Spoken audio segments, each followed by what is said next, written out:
If there is one thing you can always count on in a Robert Kirkman story, that is absolute, unrelenting chaos. Whether it's The Walking Dead or Invincible, his worlds are usually filled with moments that make you clutch your chest, widen your eyes, and maybe even reconsider your life choices. And let's be real, Invincible takes that to a whole new level. Over its wild 13-year run, the comic has delivered some of the most jaw-dropping, gut-wrenching, and straight-up bonkers deaths imaginable. You know, the kind that makes you gasp, then immediately flip back a few pages just to make sure you actually saw what you think you saw. But here's the thing, when a series is this drenched in blood and guts, truly satisfying deaths become a rare sight. It's not just about who dies, but how they go out. A perfect send-off can be poetic, deserved, or just downright hilarious in a twisted way. So, let's dig into the most satisfying deaths in Invincible, the ones that made us cheer, breathe a sigh of relief, or at least feel like a Kickerman-style karma was served. But before we go into our explanation, we have a very small request. If you like our content, please support us by subscribing to our channel. This is a small click for you, but for us, it means a lot. Thank you. Let's begin. Thrag. I don't think any event across the entire Invincible saga can match up to the magnanimity of Mark's duel with Thrag on the sun's surface. It was definitely the closure we did not know we needed. As the murderer of Mark's brother and father, and one of the most unhinged killers of the series, Grand Regent Thrag irrevocably shaped Mark's life in more ways that we can imagine. So, an ultimate power battle towards the very end of the Invincible's 144-issue run with Thrag and Invincible facing off in a showdown that takes place on the sun was pretty much the peak moment of Mark's life. With every consequent panel and page, the fight got more and more unsettling to watch. Given Mark's emotional baggage and the recent death of his father, Mark pushed himself to his physical limits as he tore out Thrag's throat in one of the series' most epic moments. Invincible, and Thrag's final showdown wasn't just a fight. It was the ultimate clash of everything the series had been building toward. Battling it out on the freaking sun, Mark pushed himself to the absolute limit, fueled by his Viltrumite strength and human determination. With a jaw-dropping cosmic backdrop, he went completely berserk, hell-bent on avenging the family Thrag had ripped away from him. It was brutal, it was intense, and it was the kind of finale that left you staring at the page, barely remembering to breathe. The scene is strangely satisfying, as both characters' skin begins to melt in the face of the burning heat. In fact, there comes a point where we can just see them as two burning masses of muscle and blood. Even though Thrag tried to make an escape, Mark pulled them both right into the core of the sun by burning all of their flesh off. And, in that moment, Mark began describing in perfect detail at how much Thrag sucked as a leader for clinging to the old Viltrumite practices and bringing their race to the brink of extinction by fighting for empty causes. Ultimately, Mark gained the upper hand when one of Robot's armors arrived and attached itself to him to grant him a few extra moments of protection from the scorching heat while Thrag continued to burn. With their fight getting more intense with bursting explosions from the sun, the lava ended up even melting the robot armor Invincible was wearing. And as they ended up fighting inches away from the sun, their bodies became even more unrecognizable. In the final moments of the fight, Thrag, having sustained far more damage than his opponent, broke both of Mark's arms in a fit of rage, but Mark refused to back down, and finally killed Thrag by brutally ripping his throat out with his teeth. After having the satisfaction of giving Thrag a fitting end, Mark was ready to face his own death, but Alan arrived just in time to carry him to safety, leaving Thrag's corpse behind to be consumed by the sun. The contentment about this whole battle was not just that Mark got his revenge in the best possible manner, but it also marked the end of Thrag's reign of terror once and for all, thus initiating Mark as the new Viltrumite Emperor. Not enough. Not nearly. Conquest. So, after the mega fight between Invincible and Conquest that went on for 2 whole issues, Mark was in a coma for a good few days. Now, if you need a reminder of this deadly battle, Conquest attacked the planet just after it was reeling from the devastating Invincible War. Even though Mark Grayson went absolutely berserk and cut loose during his fight with Conquest, he almost did not make it through.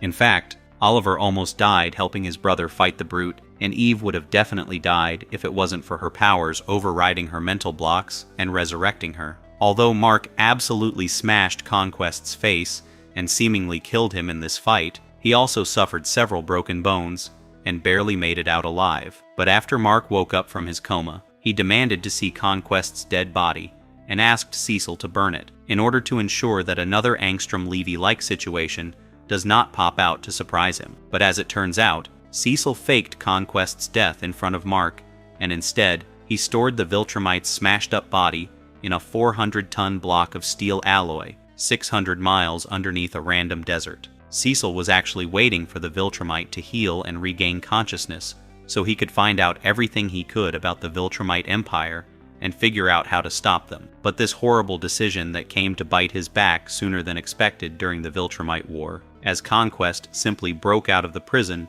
and went straight to Thrag after he was all healed up. Now, after Mark left Earth with his father, Tech Jacket, and Alan in order to meet the coalition of planets, on their way to space, they were attacked by a fully recovered and still alive Conquest, along with Lucan and another unnamed Viltrumite from before. As they all began to fight, Oliver lost his breath and was forced to find the nearest planet to catch some air. But Conquest also followed him, and just as he was about to attack Oliver, Mark cut him off, and the two of them continued their fight once again. Honestly, this rematch was batshit crazy, as right from the beginning, we get the sense that it is going to be bloody unhinged. While fighting, Conquest and Mark fell to a mysterious planet, and there, they literally created shockwaves with their fists. Eventually, Conquest would punch through Mark's stomach and rip his innards out. But the scrap was all about Mark's resolve, as he never let go of the choke he had on the brute's neck. The sheer satisfaction of witnessing Invincible prove his spunk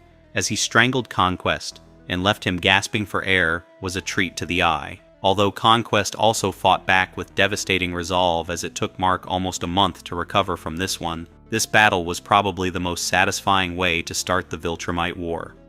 Robot. Sadly, one of the worst and unarguably most vile villains was actually once a close friend of Invincible, before of course he betrayed Mark and left him stranded in a desolate dimension for 6 months. Robot was a guardian of the globe, and probably one of the most efficient superheroes, but in the latter half of the series, he launched a plan to save the world by taking it under control and morphing it according to his own preference. He not only slaughtered and imprisoned anyone who tried to threaten his rule, but also murdered his former teammates and many other superheroes. In fact, he even abducted all the Viltrumite children on Earth so as to have their parents turn on Mark and kill him. Disgusted with Robot and shocked with how the world appreciated his dictatorship, Invincible left Earth but eventually returned to stop him. Moreover, while Robot may have started out as Invincible's friend, he ends up being one of Mark's greatest foes, and it's his death that ultimately declares just how much the young Grayson has changed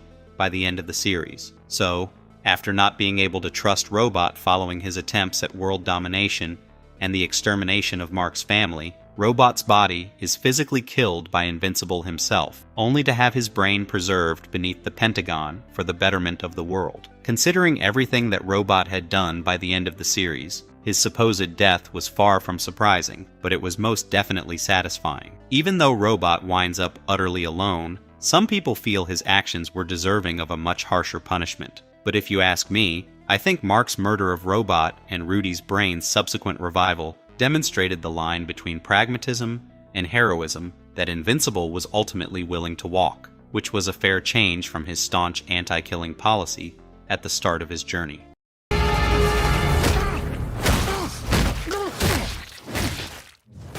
Angstrom-Levy. In the early days of Mark's superhero career, one moment that stood out as a total game-changer was Angstrom-Levy's supposed death. It wasn't just shocking, it completely shattered Mark's idea of who he was as a hero. This was the first time he truly lost control, giving in to the darker, more violent side of his Viltrumite nature. Blinded by rage, he absolutely demolished Angstrom, unable to hold back after everything Levy had done to his family. And, to be fair, Levy did rip off Mark's mom's arm and nearly killed his baby brother. So, yeah, if you ask me, seeing him get beaten to pulp was rather satisfying, because this man could have done a lot of good with his powers, yet he had dedicated his entire life into bringing Invincible down. Angstrom-Levy's twisted plan to break Mark by throwing him through endless alternate dimensions, wearing him down until he was weak enough to kill, worked for a while. Levy could actually keep up with Mark across multiple universes, but he made the fatal mistake of threatening Mark's family, and that was the last straw. When Levy transported them to a desolate wasteland, Mark finally snapped. Every ounce of stress, fear, and anger he'd been holding in came pouring out. He didn't just fight Levy, he unleashed his Viltrumite rage on him, punching him through the air, slamming him into the ground, pounding him over and over. Still, it was never Mark's plan to kill him, but after seeing his mother, battered and broken, something in him snapped. It was strangely satisfying and almost scary to see this side of Invincible as all sense of his restraint vanished, and he just kept going, slamming Angstrom over and over until there was nothing left. While the scene was undoubtedly raw and terrifying, for a split second it felt like justice was finally served. But I should mention that in that moment, Mark realized that sometimes, even heroes can cross a line they can never come back from, and even though the threat was over, it left Mark questioning his integrity as a hero. But then again, Angstrom did not really die and came back to cause a lot more damage during the Invincible War.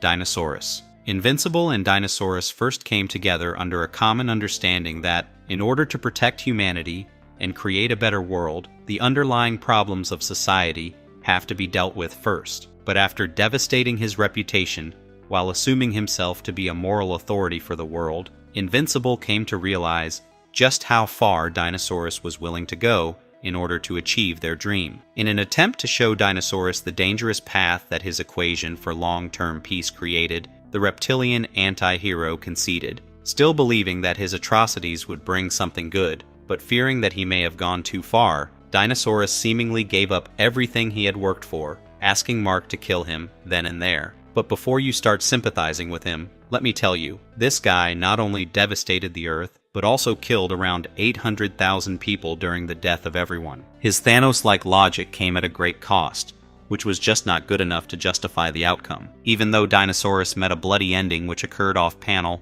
Mark is next seen solemnly walking outside while tracking a long trail of bloody footprints. At the end, Mark's killing Dinosaurus was not just serving him a satisfying end, but also a symbolic acknowledgement of his own undeniable mistakes in helping Dinosaurus's genocidal actions to reshape the Earth. Onan, after losing the Viltrumite War, Thrag was stripped of his title by Omni-Man and exiled. But if anyone thought that would be the end of him, they clearly didn't know Thrag. Fueled by pure revenge, he retreated to the planet Thraxa, where he spent years rebuilding his strength and hatching a seriously disturbing plan. Since Thraxans and Viltrumites could produce insanely powerful offspring, Thrag decided to, well, get busy with as many Thraxan women as possible, creating an entire army of Viltrumite children. I think he slept with every one of those women in Thraxa, and if the idea of mass birthing camps wasn't horrifying enough, it gets worse. He raised these kids with pure brutality, training them through violence and torture, and discarding them like nothing when they failed to meet his standards. So this guy was willing to sacrifice hundreds of his own children, all for the sake of reclaiming his throne. And when the time finally came to take his revenge on the Graysons, Thrag didn't hesitate to use his own kids as literal human shields, forcing Invincible to fight through them just to get to him. It wasn't just a battle,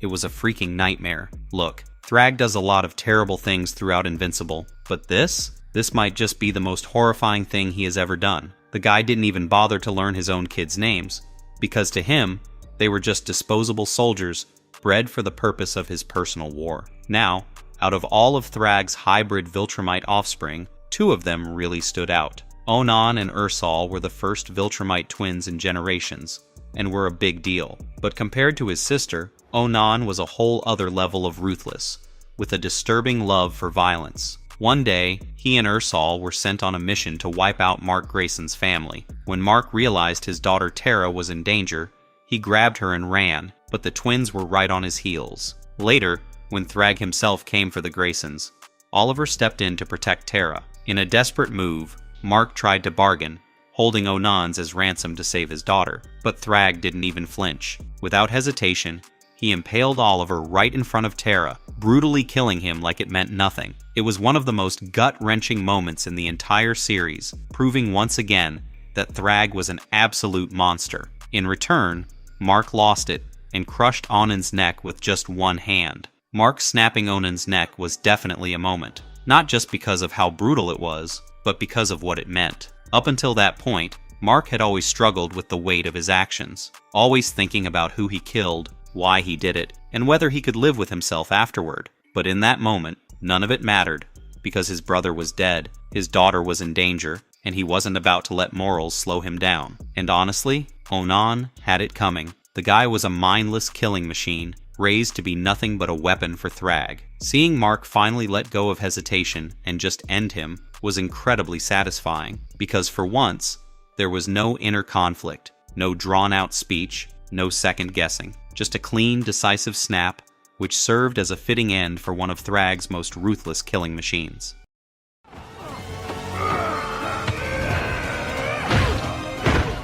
Alan and Omni-Man double smashing the Viltrumite soldier. So, remember the asteroid prison break where Alan risks it all for a desolate Nolan, who had essentially given up all hope after being declared as the Viltrumite betrayer and was simply waiting to die? Alan basically wanted to recruit Nolan and convince him to join the coalition of planets' efforts in stopping his people's reign of terror once and for all. As a result, Alan had allowed himself to be captured by the Viltrumites with the intention of rescuing Nolan from his execution after learning about what had happened on Thraxa from Invincible. Meanwhile, after several months of being held in a hospital for incarceration, a fully recovered Nolan was ready for his execution before he found himself reunited with Alan. While in their respective cells, the two shared a telepathic heart-to-heart conversation about everything that had transpired. Alan praised Nolan for his heroic actions on Thraxa and urged him to join the Coalition's efforts to defeat the Empire once and for all. However, Nolan declined, explaining his newfound compassion for lesser beings and how he had accepted his death as a fitting punishment for his crimes. As the days went by, Nolan and Alan formed an unlikely friendship, and in the end, Nolan was concerned for Alan, who was continuously experimented on by the prison scientists in order to uncover the true source of his strength. When the experiments consistently ended in failure, Alan saw this as progress in his reform initiatives and in bolstering the Coalition cause. During this period, Alan persisted in trying to persuade Nolan to join the Coalition, yet he stayed resolute in embracing his fate. Ultimately, after a 4-month delay, on the day scheduled for Nolan's execution, Alan orchestrated a chaotic breakout that led to the liberation of several prisoners. His luck turned to fortune when he met Battle Beast, who took the bait of fighting Viltrumites to quench his bloodlust and help Alan free Nolan. Meanwhile, in the execution ceremony, Nolan was in chains, being beaten by the Viltrumite guards with an inch of his life. So, to pace things up, Alan and Battle Beast defeated all the vulnerable alien sentinels and made their way to Nolan's execution room for the ultimate confrontation. As Battle Beast fought one of the guards, Alan finally got through to Nolan by having him save his life from one of the Viltrumites and prove he has changed for the better. By the climax of the event, more guards arrived, forcing Alan to take the fight into space. All the guards died due to a lack of oxygen, except for Nolan, Alan, Battle Beast, and the Viltrumite guards. Now coming to the most satisfying part of this prison break, the Viltrumite guard that Nolan and Alan fought was finally bested by a double teamwork attack, where they both hit his skull at the same time, and the punches went so hard that his brain simply exploded, killing him for good. It was more fun to watch than it was satisfying. More importantly, both Alan and Nolan were covered in the dude's blood and just weirded out by what just transpired. Absolutely hilarious brain mush.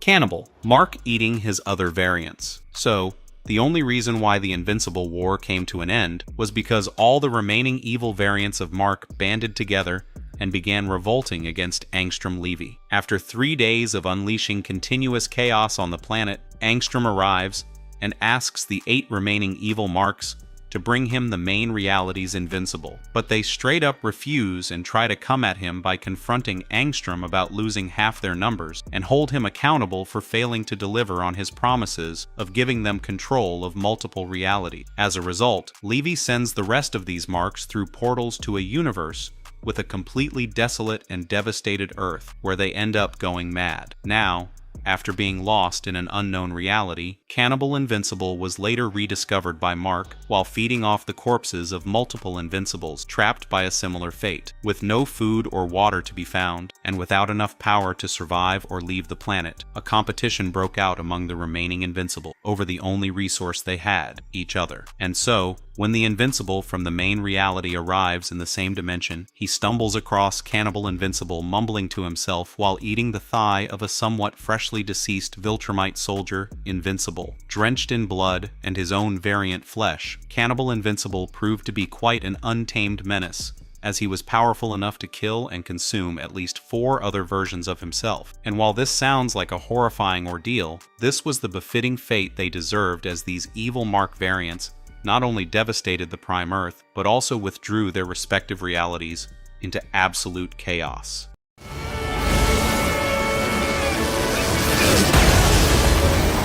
Death of Alternate. 8. Mark variants in the Invincible War. As you know, after stalking the Graysons for a long time, Levy unleashed the 16 alternate variants of Marks upon the original Mark's reality. When Angstrom orders them to go across the globe and destroy cities, the evil Marks spring into action as they go on to destroy Stronghold Penitentiary, London, Moscow, and New York. One of the evil Marks was also fighting Spawn, who was using his cape and chains to restrain him. Another variant was seen fighting Duncan Rosenblatt in Los Angeles, who in his dimension is apparently the king of the monster. Apart from that, there was also another Mark who was seen fighting Tech Jacket in Earth's orbit. Now, the real or the primary reality, Mark begins fighting in this war with a Mohawk variant of him, who evenly matched his power level, given their same Viltrumite gene. But after Mark smashed his temples with his fist, dude was dead meat. There was mayhem everywhere as one Mark was trying to kill Eve, while another was fighting Oliver. We then see that in the Pentagon, Britt and Donald had killed an alternate Mark, although it came at the cost of Donald losing most of his human skin. Following this,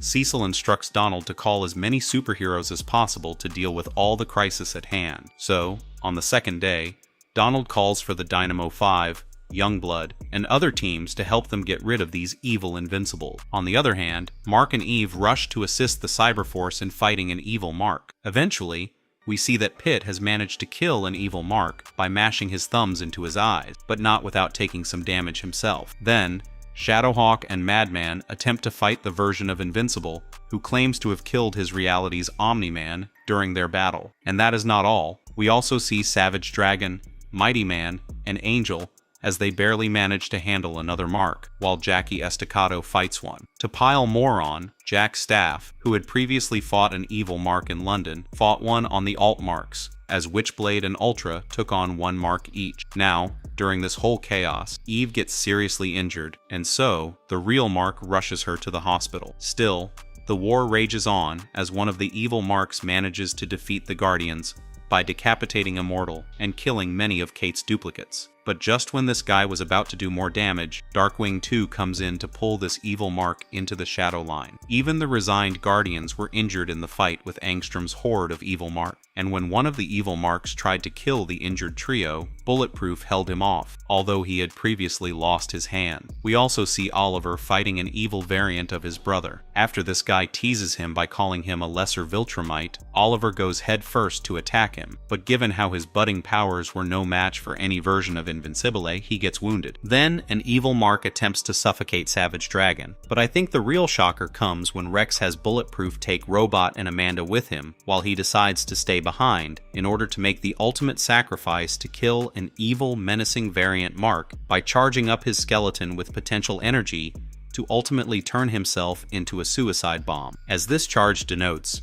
it leads to a blast that kills them both, and Robot watches in horror as his friend dies. Meanwhile, Pitt, Savage Dragon, and the Youngbloods are all seen to be unconscious, and a twisted version of Mark lies dead. So, by the third day, 8 evil Invincible variants were killed, with only 8 having survived, and so, they look in pleasure after destroying many of the cities including Tokyo, Sydney, Paris, and Seattle. I really don't think I need to dote on why the deaths of these evil Mark variants was satisfying, because they deserved every bit of their fate, and possibly more. With that being said, we come to the very end of this video, but before you go, leave a comment and let us know your thoughts on the most satisfying death in the Invincible.